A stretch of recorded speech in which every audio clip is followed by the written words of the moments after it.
They called him useless. Not strangers, not enemies, his own people. Daniel wasn't the smartest kid in school. He wasn't the strongest. He wasn't the most confident. He was just average. And in a world that worships talent, average feels like failure. Every parent-teacher meeting sounded the same. Daniel is a good boy, but he lacks focus. He doesn't participate. He doesn't show leadership. His younger brother, Ethan, was the opposite. Straight A's. Sports captain. Scholarships already waiting for him. Relatives would visit and say with a laugh, "Ethan will make the family proud."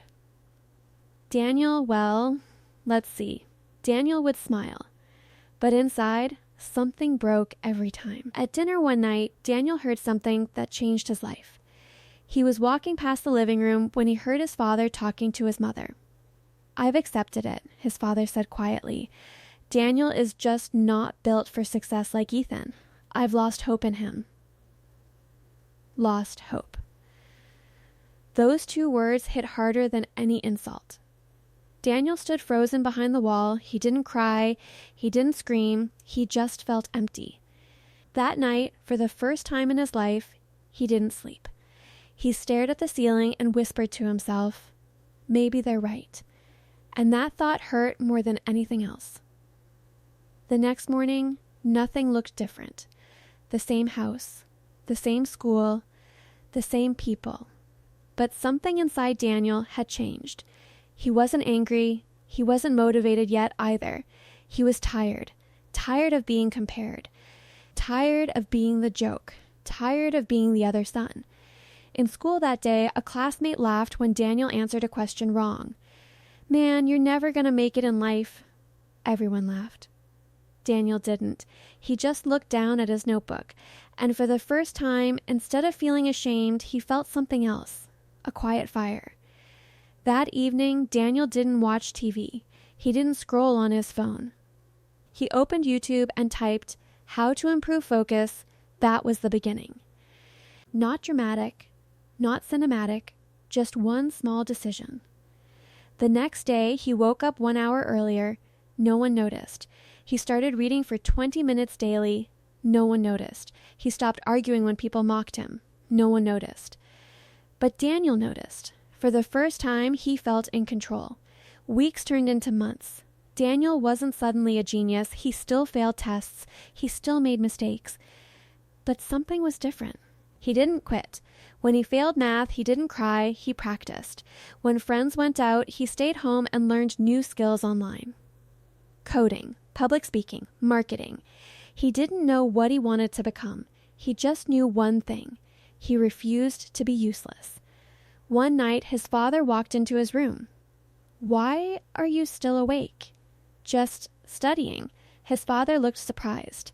Daniel wasn't known for studying late. "Good," his father said and left. It wasn't praise. But it was the first time his father didn't sound disappointed. And that meant everything. High school ended. Ethan received a scholarship to a top university. The family celebrated like it was a national holiday. Daniel got into a normal state college.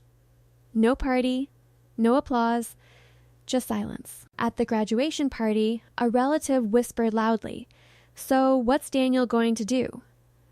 Another replied, "Maybe he'll figure something out someday." Daniel heard it, but this time it didn't hurt the same, because he had already started building something. In college, Daniel felt behind. Everyone seemed smarter, more confident, more prepared. He failed his first business presentation. The professor said, "You need serious improvement." Old Daniel would have accepted defeat. New Daniel went home and practiced that presentation 27 times, alone, in front of a mirror, recording himself, fixing his posture, fixing his tone, fixing his fear. The next presentation, he wasn't perfect, but he wasn't invisible anymore. During his second year, Daniel started a small online service, social media management for small businesses. No investment, just skill. He sent 100 emails, 95 ignored him, 3 rejected him, 2 replied. Those 2 clients paid him $300 each. It wasn't a lot, but to Daniel, it was proof. proof that he wasn't useless. He reinvested every dollar, learned more, worked harder. While others partied on weekends, Daniel worked. While others slept, Daniel built. There were nights he wanted to quit, nights when he doubted everything. But every time he remembered those words, I've lost hope in him. And that memory pushed him forward. Years passed. Daniel's small side hustle became a small agency. That small agency became a company. He hired his first employee, then 5, then 20. One day, he walked into a corporate building for a partnership meeting. As he entered the conference room, he saw a familiar face. It was his old classmate, the same one who once laughed and said, "You're never going to make it." That classmate now worked for a marketing firm, and Daniel's company was about to become their biggest client. The classmate looked shocked. "Daniel? Is that you?" Daniel smiled calmly. "Yes. It's me, no anger, no revenge speech, just quiet confidence." A few years later, Daniel bought a larger office space. On opening day, he invited his family.